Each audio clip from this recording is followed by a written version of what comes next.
First, there's Ashley Benfield, a determined dancer who killed her estranged husband in self-defense. Or was it? Was it actually a premeditated murder to get full custody of their daughter and the wealth that came with him? Then, Corey Richins, a picture-perfect wife and mother, who poisoned her husband with a powerful drug, all while penning a children's book about losing someone. Was she the doting wife she seemed to be? Or a cunning killer who sought his life insurance policy? Let's reveal the dark secrets behind these lethal marriages. Douglas, a 54-year-old consultant and retired Navy man, and Ashley, a 24-year-old dancer, got married in 2016, just 13 days after meeting. The pair got married at a Republican fundraiser. Douglas was a widower and 30 years Ashley's senior. His first wife had passed away just 9 months earlier. Ashley became pregnant unexpectedly 1 year into her marriage, and she immediately petitioned for divorce after a fight during which Douglas fired a gun into their home ceiling. She reportedly left the marriage. Ashley went on to accuse Doug of poisoning her and his first wife. It was unclear whether she was accusing him of poisoning both, or just one of them. Douglas was not informed or listed on the birth certificate when Ashley gave birth to her daughter in March 2018. 6 months later, the judge stepped in, and Douglas met his daughter for the first time in 2020. The judge intervened after a lengthy legal process and ordered that Douglas meet his daughter. He had been seeking to gain parental rights. Ashley suggested that they relocate to Maryland together after they finally reunited, while Douglas was residing in South Carolina. Ashley had been living in Florida with her mother. Ashley's mother took their daughter to the park on September 27, 2020, while the Benfields were alone at her residence packing a moving van. Screaming was heard by a neighbor. According to the neighbor, Ashley, armed with a gun, went to their residence and told them that she had just shot her husband in self-defense. When rescue workers arrived, Douglas wasn't breathing and couldn't speak. He died in the hospital an hour later. A Lakewood Ranch woman is behind bars tonight accused of killing her husband.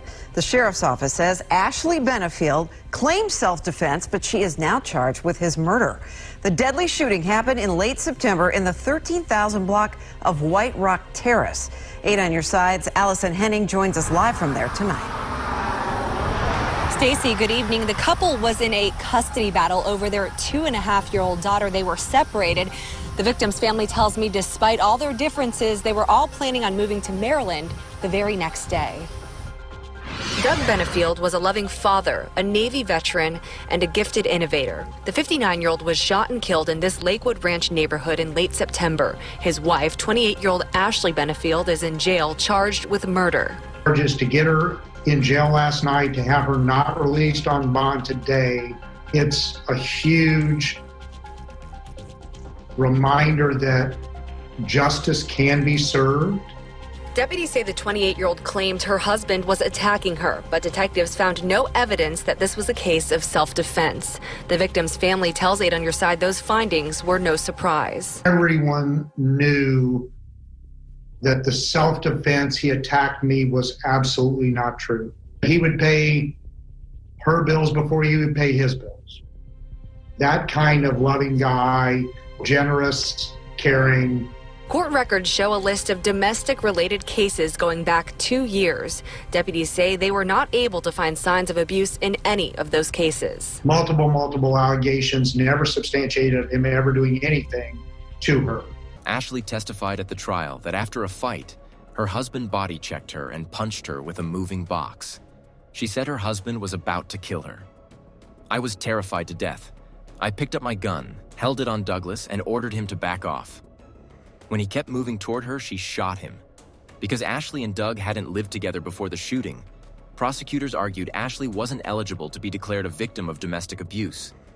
The couple's previous court case, in which Ashley sought a domestic violence order against her husband in 2017, was also debated by the court. A judge denied the injunction because she did not believe her allegations were valid. After more than 7 hours of deliberation, the jury found Ashley guilty of manslaughter instead of second-degree murder. The date of her sentence hearing remains pending. Meantime, the verdict in what is being dubbed the Black Swan murder trial is now in. A jury in Florida says Ashley Benefield is guilty of manslaughter for for the 2020 killing of her husband, Doug Benefield. Now, prosecutors claim Ashley Benefield shot and killed her estranged husband because she wanted sole custody of their child. But the former ballerina took the stand saying she was the victim of an abusive husband. She claims she shot 58-year-old Doug Benefield in the fall of 2020 in self-defense. In March 2022, Eric Rich was found dead at the bottom of his bed. A medical examiner determined that the 39-year-old had 5 times the lethal dose of a dangerous drug in his system. His wife, Corey Richens, informed authorities that she had given her husband a Moscow Mule cocktail in their bedroom before going to their son's room to sleep. She returned at 3 a.m. and her husband was reportedly cold to the touch and on the floor. A children's book titled, Are You With Me? On how to deal with sorrow after the death of a loved one was published by Corey about a year and a day following her husband's death. Corey was held in custody and charged with murdering her husband in May 2023. A previous order by Judge Marzik required her incarceration without bond due to the high amount of evidence against her.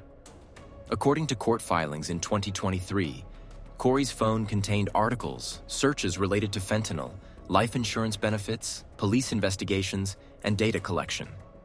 Some of the words the prosecution claim were searched include the phrases, "Can cops force you to do a lie detector test?"